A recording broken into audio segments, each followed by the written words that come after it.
Welcome back, Steve. Daybreak Africa, if you just tuned in.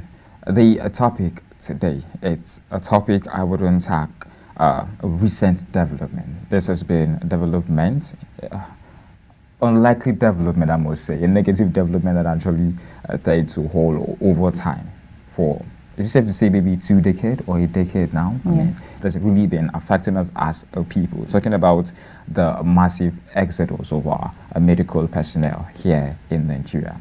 Maybe in search of greener pasture, or maybe for the love of abroad. Who knows? Now to discuss this topic is a doctor in the house, a person of Dr. Olubusayo Modupe, as we discuss this mass exodus of medical personnel, medical workers from Nigeria abroad. Welcome on the show once again, Doctor. Thank you very much. Thank you for joining us, Doctor. Yeah, thank you. Anyways, if we may begin, first off, according to my recent research, it was recorded sometime in March this year that about 55,000 doctors were left to serve a population of more than 200 million Nigerians, while 16,000 doctors had already left at the time it was reported. Now, I'm very certain that this figure does not really do justice to the amount of people who have even left the country. So what's your take so far? How do you see the whole scenario? It's a terrible scenario that trained health workers are leaving the country in droves. It's terrible because I know when I was quite younger, I also heard there were times when foreigners, health workers, come to Nigeria to work. Currently, that looks like a dream, something probably not possible anymore. Because the truth of the matter is, trained health workers, doctors, nurses, pharmacists, laboratory scientists, name it. Everyone living. Is it greener pastures? Yes. To where you can get fulfillment? Yes. To where you feel safe? Yes. Now, I think before we jump into why are they leaving, what is wrong, let's talk about our health department, or rather health sector in Nigeria. You've been in this profession for a very, very long time. You spoke about when you were quite younger. What has been how has it evolved so far? You mentioned of people coming in to maybe serve and to get treated and all that. What happened? Where did we miss it? How did it occur? Was it the issue of administration per se? Was it economy? Was it more like we never thought about the future?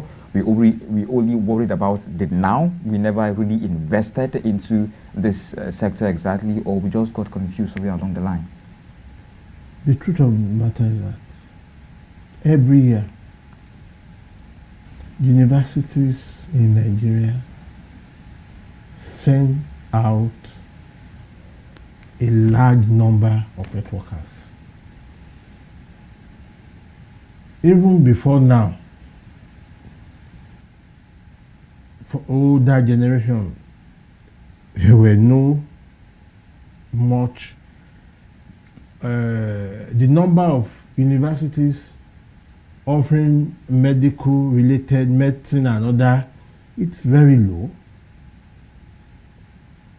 But now we have a lot from government, federal, state, in fact private also, bringing out good numbers of graduates in medicine and other health related issues.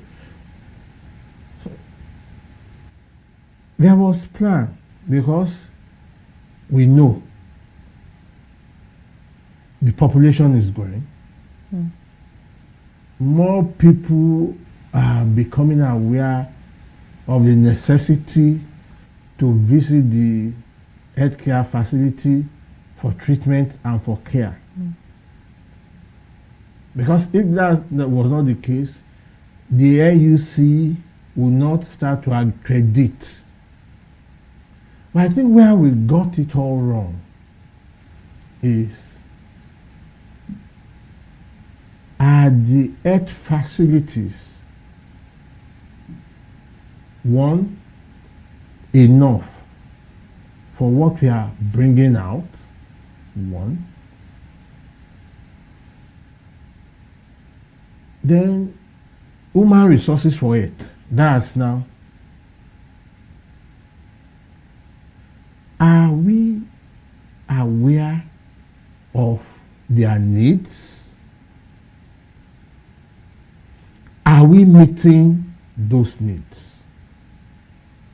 I think that's where we got it wrong. Yes, the country producing a lot. If my needs are not met, I think I will naturally move to where that needs will be met. Now, everybody's needs differ. What do I really want to become as a nurse, as a doctor? How do I want to practice? What was my dream, my vision like when I decided to study this course? Are those visions I had been met? That's where we missed it. So the issue of needs not being met, could we liken the situation to lack of investment from the government? If what are really looking out for example, I want to be a researcher. I'm a doctor. I want to be a researcher. Or I'm a pharmacist. I want to start to produce drugs in the institution I am. If that is not being met, I will not be happy. I want to go to where that will be met. As regarding that, if that's the case, then the investment is not there. Yes, and another driving force is what is the remuneration like? It's very important. I don't know where I spoke about this sometimes ago. Because another major driving force is the economy.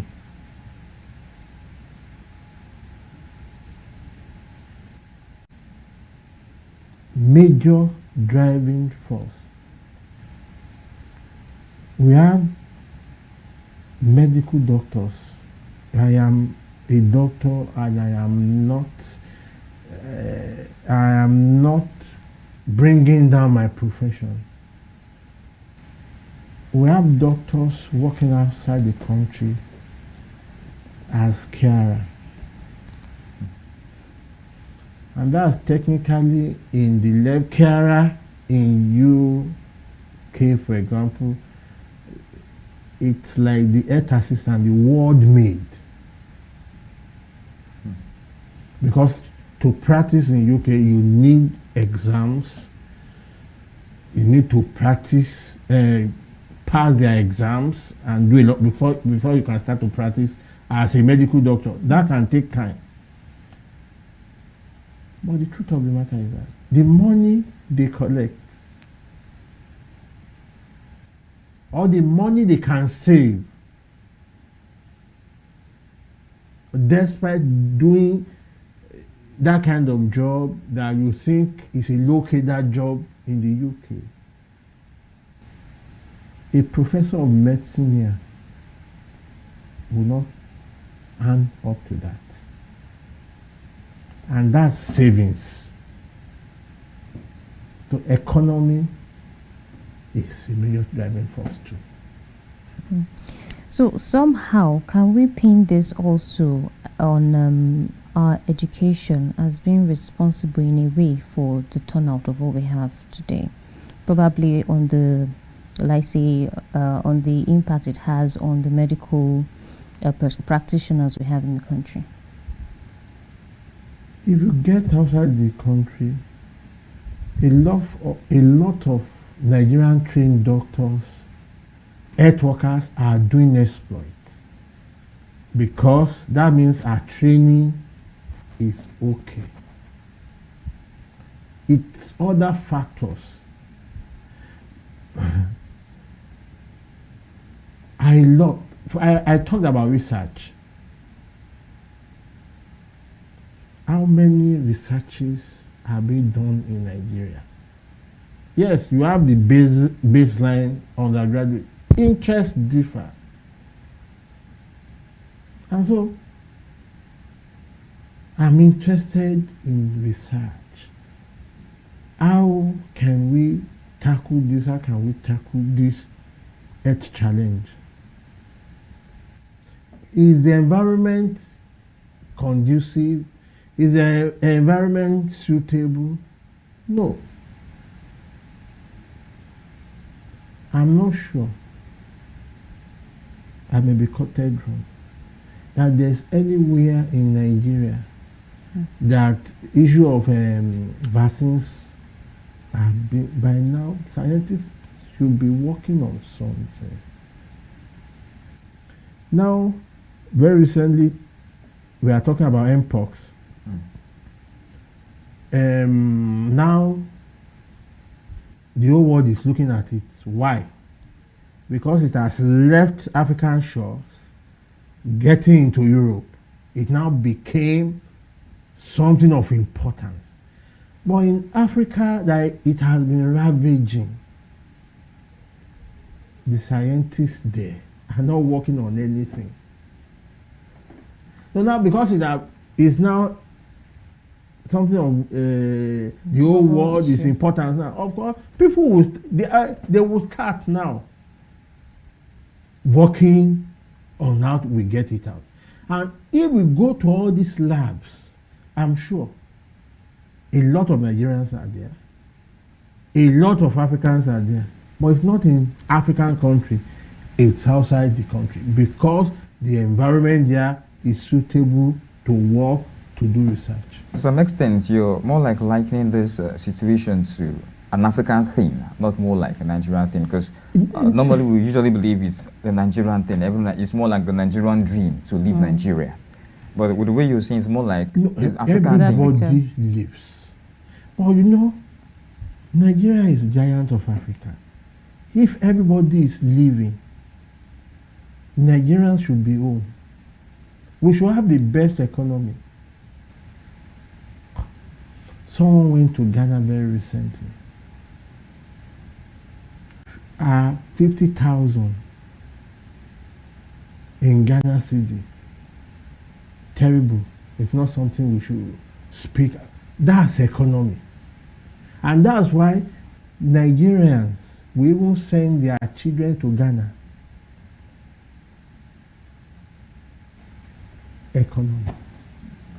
Now, you've been in this profession for a long time, like I said. You've witnessed your colleagues, maybe your juniors and your superior, leave the shores of this nation for greener pastures or for better investment or research, as the case may be. I tend to wonder, do you think this exodus tends to dampen the morale of fellow workers? And personally, has it tended to probably dampen your own morale? I feel like, you know. Naturally, it will. Why will that be? Number one, a lot of your colleagues is leaving, very few remaining, and because of that, you have more stress at work. For a job that's like 4 or 5 people should do, you are the only one doing it.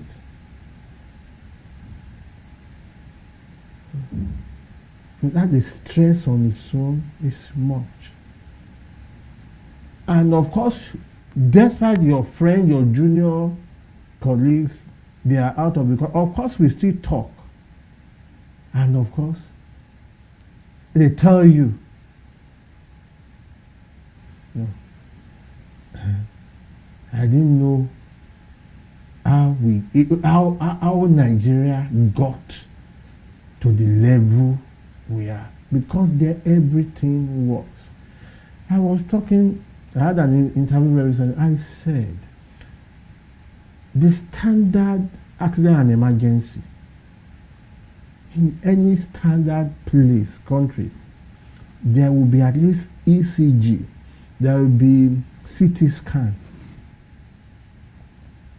Because, for example, if somebody comes with stroke, you want to know the type straight away. The first thing is that person have a CT scan in the emergency room, so that straight away decisions can be made. Is it something you need to give some drugs that will dissolve the clot, or it is blood, hemorrhagic stroke, that there needs to be a neurosurgeon to do a procedure? You know, and these are time-bound decisions that must be made. Ondo, the old Ondo in Ondo State, does not have a CT scan. Whole of Ondo State? No, Ondo in Ondo State. Okay, Ondo in Ondo State. Ondo State. Okay. I know, I think there is 1 or 2 in Akure, the capital of Ondo State, and I think it's all private. Are you getting my point? I'm not sure. Probably there's 1 in Owo. I'm not sure. You know what that means? If somebody needs that intervention in Ondo, that person must travel to Akure before solution. At least you even know what is happening. And so if that person is from Okitipupa, who is further down south, before that person gets to Akure, delay in action. And of course, the more there's delays, there's more possibility of not eventually being able to do things. But in standard place, immediately is done, and straight away decisions are made. There's no doctor that will not like. Yes, if everybody went because of economy, but you will be happy because you can quickly make decision and act. But as it stands, you await, or you start to think, is this or is this it? Whereas an investigation will have just directed you. So you are dwelling in these situations where even getting your job done is an exam. Yes. It's stressful. That's the word. You can't really get your job done because you don't have everything you need at your disposal. Doctor, why are you still here? Is the question. What are you doing in Nigeria? Because obviously, from the way you sounded, you're not happy. I don't want to say you sounded frustrated, but you're not happy. It's not getting your job done the way you want it. Yes. And it's not helping your patient. So it's more like you are looking into the eyes of your patient, telling them it's going to be all right. But deep down, you know, I don't have everything to make it all right. I have not even made up. I don't even know what's wrong with you. Exactly. It doesn't make your work joyful at all. Yeah. Why are you still here, doctor, is the question. Yeah, well, I will answer you like this. Okay. And the Holy Books also said it. Today you are seeing me. Tomorrow you may not see me. I guess it's quite direct. It's quite direct. And so there are a lot of things one consider, really. And the truth of the matter is that if everybody even leaves the country, you will remain. who will remain. Which brings me actually to my next question. Earlier, we've spoken about the people who are outside and they are exposed to certain equipment which make their work easy, and even the pay, no matter the position they find themselves, at least is something to speak good about.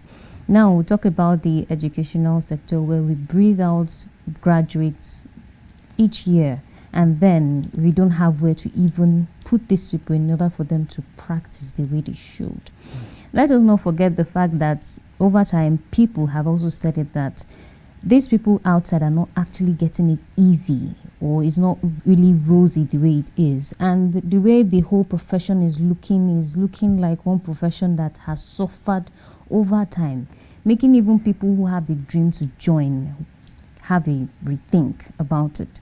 So do you think that this might in any way dampen the morale of those people who might think, I want to study medicine? They probably might just wake up one morning and then change their mind to read some other course. Yeah, well, the truth of the matter is there must be decisions to be made.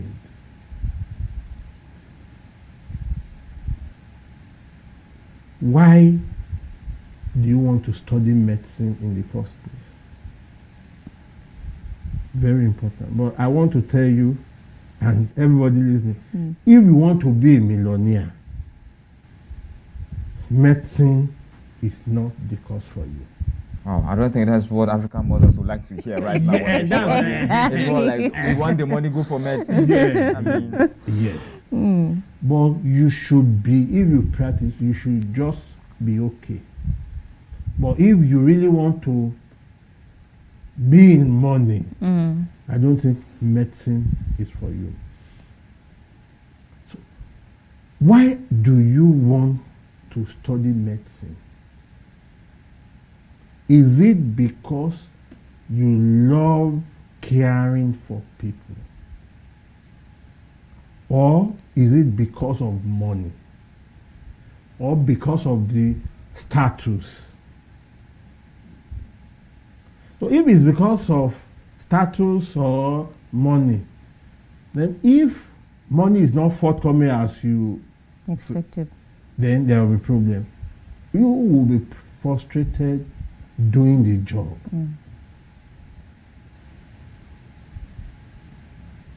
So it's as simple as that. Myself as a person, I said, well, God backed me from my primary 4. I want to study medicine. I was still quite young now, primary 4. And so even God backed it up because that was my interest. I don't see myself doing any other thing. And I walked towards it with God's help. So even when you are not thinking about money, because that's the choice. So that's it. Yes, a lot of people, and you know, parents tend to force their children. No. Yes, there are things you have flair for naturally. If, for example, you can't sight blood and you want to work in the hospital, you know, the two does not match. If you are somebody that likes to work on the computer all the time, then computer ICT, that's where you should go. You know, many years ago, I know someone loves joining wires. I was surprised. He went for banking and finance. I said, why? This is already elect person. Somebody, so the flair, all these things should come together before you make decisions. It's not money, it's not anything. It should be what you like. Of course, if money comes in, perfect. Anyways, thank you so much. We will continue this discussion when we get back from our short break. And to our viewers, thank you for staying tuned, and we'll be right back. Do enjoy.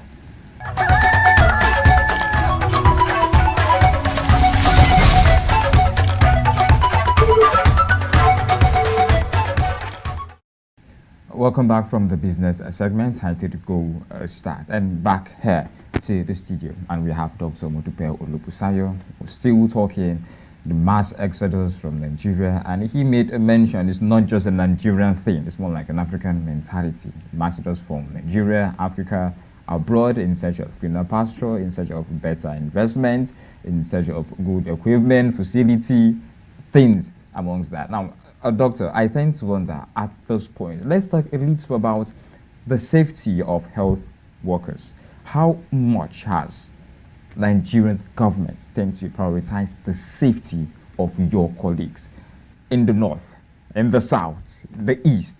How well it has been their safety so far? Well, a doctor, a nurse, any health worker is, if he's a Nigerian, is a citizen of Nigeria. Mm-hmm. And of course, we are all aware about the insecurity in the land. And so a lot of health workers are regularly victims of kidnap, abduction, any of these security threats in Nigeria. So there's nothing special. There's no special security, let me put it, for health workers. And so that's why regularly you hear on the news, this has been kidnapped. I think in one of the states for a year now, a doctor has been kidnapped. They don't even know where. Now, considering your profession demands trust, patient, doctor, or health worker trust. With the level of insecurity and all that is happening, do you think situations tend to bring a little bit of distrust between the patient and doctor? Because I'm not sure if this patient I could trust, and the patient is probably not sure if this doctor is trustworthy. I mean, if he would be a kidnapper, he could probably want to harvest my organ, you know. Could there be a distrust? Things like that. I don't think there's problem about trust, because most of the time, very few times were doctors even picked from their office, from their consulting room. You may be going to the hospital, you may be coming from the hospital, or you may be traveling. So these are, of course, everybody is careful. I think yesterday I just came in to my office. So I was going out. Somebody was asking, a man and a woman was asking about me. So they know my office, they wanted to enter the office, so they were called back. No, you can't just go in. Why are you here? Do you have card? Those are little security check. You don't know the person coming in. Of course, at least the hospitals, a lot of hospitals, at least there are some little security check. And so, of course, I now eventually ask the couple to come in. I may also say I'm not sure. So if the security need to escalate the matter, you understand, we quickly escalate that there's somebody unknown. Of course, the police might be invited to come and clear all those things. Everybody is just extra careful. Not only health workers, every citizen must be security conscious. Once you notice something unusual, then yeah. Now we've been talking more and more about the Jackpot syndrome amongst the medical practitioners and all of that, how the doctors have been affected and how it has affected even the sector so far. Now let's talk about its impact on Nigeria as a whole. Now, earlier I started with a figure, 55,000 doctors designated to serve over 200 million Nigerians. That number on its own it's low. That number to serve the population of Nigeria on its own, it's low. And yet we are losing more doctors. More medical practitioners. Let me not narrow it down to doctors these days. It's all across. Yes. Now, if 100 will come to an outpatient department, probably before now there are 10 doctors there. And so if each doctor takes 10, that means in 2 hours, 3 hours, the clinic can be concluded. You have seen, because we have 10 doctors. So in 2-3 hours, the place is clear. Now for that same 100, you now have 3 doctors. So how many we each see now? Not less than 25. So that's 25. So for the last person, more than 10, yes, 25, yeah. Yes. That's even minimum of 30. 30, Yeah. That will even give us 90. That means if I use 3 hours to see 10, because I have time with the patient, discuss the fears, the drug I'm going to give, what are the possible complications of this drug, because that's the standard. I have time with each patient.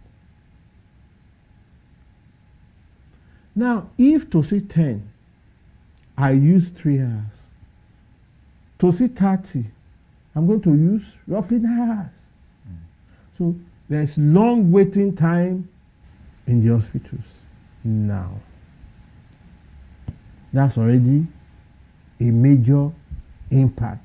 And if you're in the hospital spending 9 hours, then that means you left your place of work.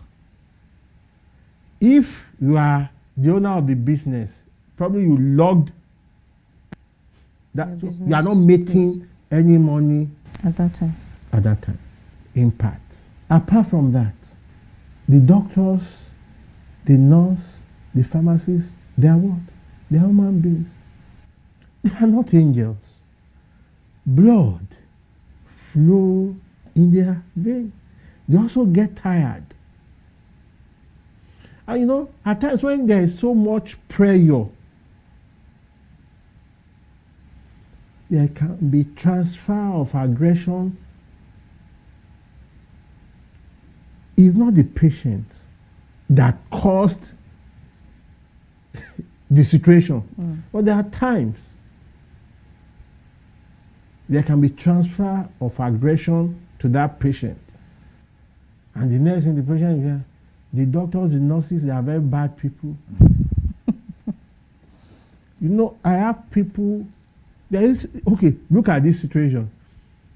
A doctor visited another hospital. He's not known as a doctor there. So saw a doctor. As he was complaining, the doctor was already writing prescription. Before she even finished her complaint, the prescription is out. It happens very often. Are you getting my point? I'm not saying it's right, but probably the doctor at that time just saw, I still have 50 people to see, and the time is 2 o'clock. I'm not saying it's right. He has not even listened. He has not examined. But probably because you said you have a headache and you have bitter taste. Malaria. So he's already writing it. Those are the impact of these things. So then soon, the patient will even lose interest. You have not probably examined properly to even know this is what is wrong. And patient can, of course, they will not be satisfied with that service. They seek other places. And some of the time where they even seek will even be worse than the hospital. So there are lots of these. It's just a vicious cycle affecting the health workers, even affecting the citizen of the country. Well, recently, Nigeria unveiled new healthcare policy to combat workforce, and it is said to be aimed at transforming the country's healthcare system and addressing the severe shortage of healthcare workers, according to Nigeria's coordinating Minister of Health and Social Welfare, Mohammed Pati. Now, amongst these are regular reviews of working conditions, emphasis on digital health infrastructure, capacity building through continuous professional development, and simplifying registration process to encourage the return of professionals from abroad.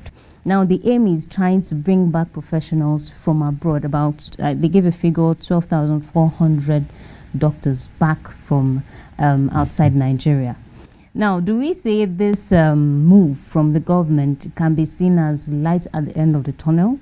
Could this be seen as, let's say, a redemption on for professional workers in the health sector, for them to be able to meet up with some of these things they've been able to, they've always clamored for? Let me be truthful. That is just a policy paper that I'm not sure. There's part of it that virtually does not allow health workers to travel now. Trying to block health workers from traveling. What value? How are they? Have not been to. How are they going to improve the work environment, the work condition of health workers? That has not been done. You have not done that. You think somebody will leave UK, leave US, leave Australia, leave China, and come to Nigeria? Continuous education. Already every year we do that. There are several times we go online. It's good, but I don't think this is the solution to this problem. The economy, something must be done about it. If my mates, even doctors will not collect that, are collecting £1,000 and you convert to Nigerian naira, I don't know the current exchange rate, but that's almost 2 million naira.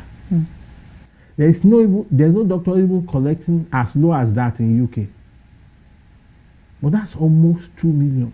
So you expect me working there to come back to Nigeria and start to earn 400, 500, 600,000.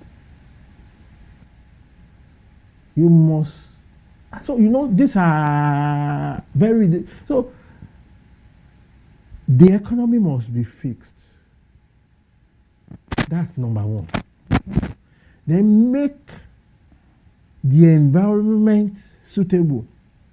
How many of our children love to come home currently when you are not even, those outside the country, when you don't know between the airport and you get home, you may have been kidnapped. Will you leave? Somebody spoke to me, my uncle. He just said,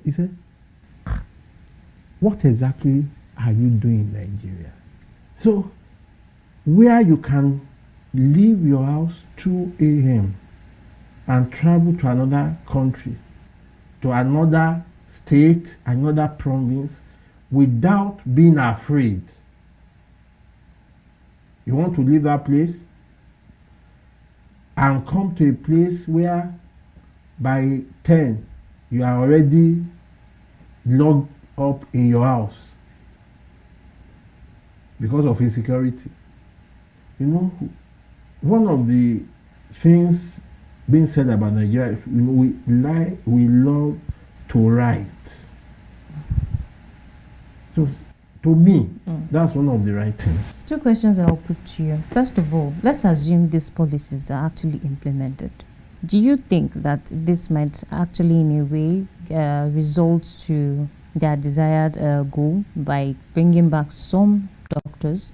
And secondly, you earlier mentioned that the economy has to be fixed first before any implementation should be made in accordance with the doctor's desires or welfare, as it may be seen. So this, so far, do you think that, let me say, so if you put all this together, do you in a way see a way that the government can easily sort out these economical issues on time, probably as immediate as possible, to be able to implement this policy which you've already set up? People are talking about as if it's only 8 workers that are leaving the country. Bankers are doing the same. It's all sector. Lecturers in the university are doing the same. And the main thing is this economy. The economic thing, something must be done. Now, what are those things that you think the government should do? No, I'm not an economist. Okay. But at least you have a sketchy idea. This exchange rate of a thing, exchanging $1 for over 1.6, £1 for almost 2,000. It's if nothing is done. I remember my late dad had his PhD, intentionally left UK because the exchange rate UK and Nigeria was so close. At the time, Nigerian naira was even stronger than dollars. What was being done then? Well, if I'm collecting £1,000, and even in Nigeria, I'm collecting 900, you know, that's still quite close, and the exchange rate, it's near. You know, you would think, okay, there are other things you can do. I know nobody sleeps outside the country and money comes in. Everybody is working. But if you work, the more you can work, the more money you earn, the more that you work massively, you work a lot here, yet there is no change, there's nothing happening. So there are lots. Is it to talk about the fuel?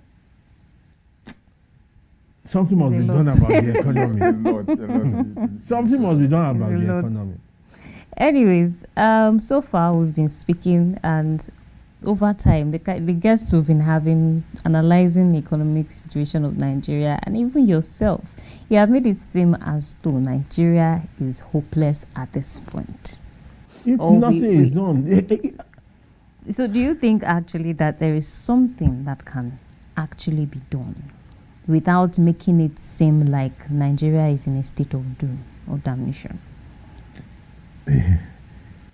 As at now, the truth is, if you talk about a failed state, that is the description of Nigeria. Failed state is quite a strong word. Very strong word. Yes.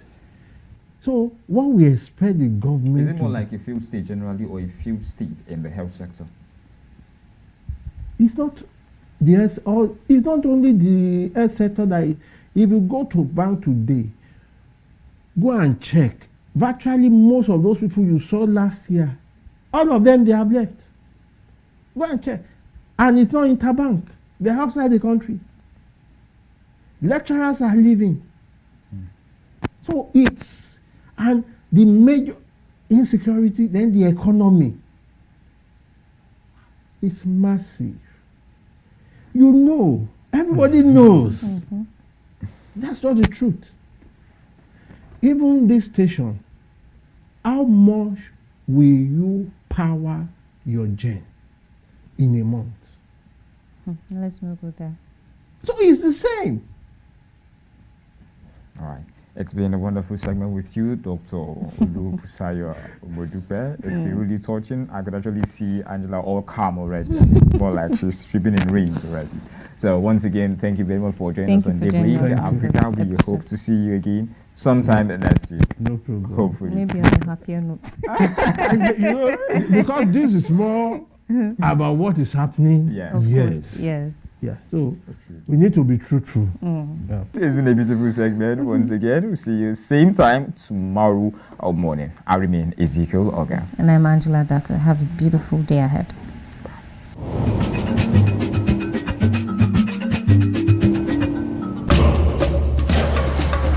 Yes, there is news on your device, but hearing an analyst's perspective is the icing on the cake that Daybreak Africa provides. Break. Start your day with prompt analysis of the latest news, trends, Exactly, and then you see these people, they're so agile, they can do a lot of politics, We have to go back to that regional system. That is the foundation of this country, for God's sake. entertainment, fashion, culinary skills, So first I'm going to be pouring the oil inside the pot and I will... religious and cultural events amongst others on Daybreak Africa. For a rich mix of analysis on current issues, tune in daily from 7 a.m. to 9 a.m. on channel 480 and 124 on Startimes.